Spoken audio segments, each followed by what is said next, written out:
ঘন কুয়াশায় ঢাকা এক প্রাচীন জঙ্গল, যেখানে সূর্যের আলো ঢুকতে পারে না, কারণ এটি একটি মায়াবী জঙ্গল।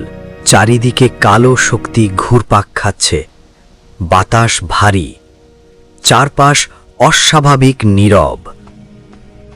সেই জঙ্গলের গভীরে প্রাণপণে দৌড়াচ্ছে একটি মেয়ে, তার নাম আরিনা। একটি গর্জন, লোহার বর্মে ঢাকা এক বিশাল দানবীয় ভাল্লুক, চোখ দুটো জ্বলছে আগুনের মতো। সে দৌড়াচ্ছে তার বাড়ির দিকে। মা, বাবা, তোমরা দাঁড়াও, আমি আসছি তোমাদের কাছে। ভয়ঙ্কর লোহার বর্ম পরা এক বিশাল ভাল্লুক তার বাবা মায়ের সামনে দাঁড়িয়ে। এক মুহূর্ত, আর তারপর নীরবতা। আরিনা এসে থেমে যায়। তার সামনে মাটিতে পড়ে আছে তার বাবা, তার মা, নিঃশ্বাসহীন। মা, বাবা, আমি এসেছি, তোমরা ওঠো। যে তোমাদের মেরেছে তাকে আমি ছাড়ব না, আমি প্রতিশোধ নেব। 1 মাস পর আরিনা লাফিয়ে ওঠে এক বিশাল গাছের ডালে উঠে বসে। সে কোমর থেকে বের করে একটি জাদুর বাঁশি। সুর ছড়িয়ে পড়ে পুরো জঙ্গলে, কিন্তু এই সুর শান্তির নয়, এই সুর মৃত্যুর আহ্বান।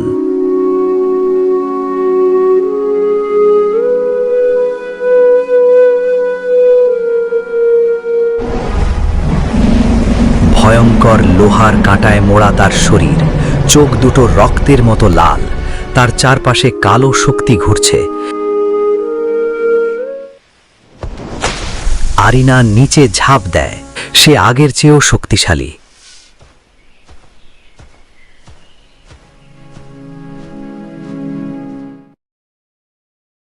কিছুদিন পর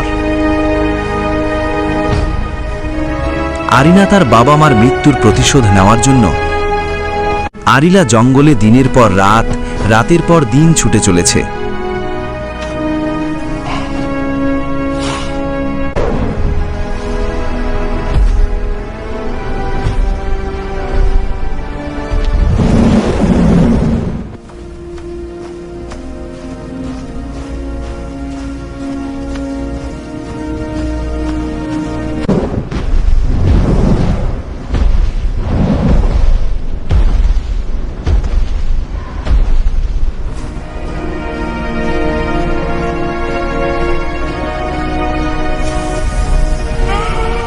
যুদ্ধ শুরু। আরিনা দৌড়ে গিয়ে ভাল্লুকটিকে আঘাত করে। ভাল্লুকটিও আরিনার তরবারির আঘাতগুলোকে পাল্টা আঘাত করতেছে।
এক আঘাতে আরিনাকে ছুঁড়ে ফেলে দেয়।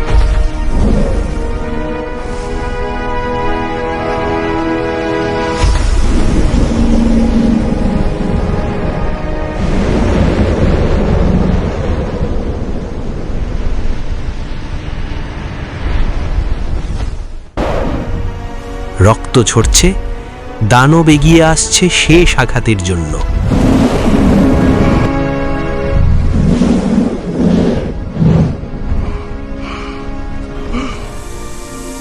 আরিনা আবার সেই জাদুর বাঁশিতে ফুঁ দেয়, কিন্তু এবার সুর বদলে গেছে।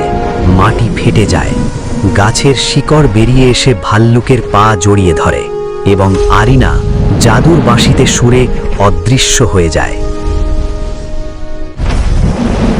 ভাল্লুকটি শেষ শক্তিটুকু জড়ো করে গাছের শিকড় বেরিয়েগুলোকে ছিঁড়ে ফেলে।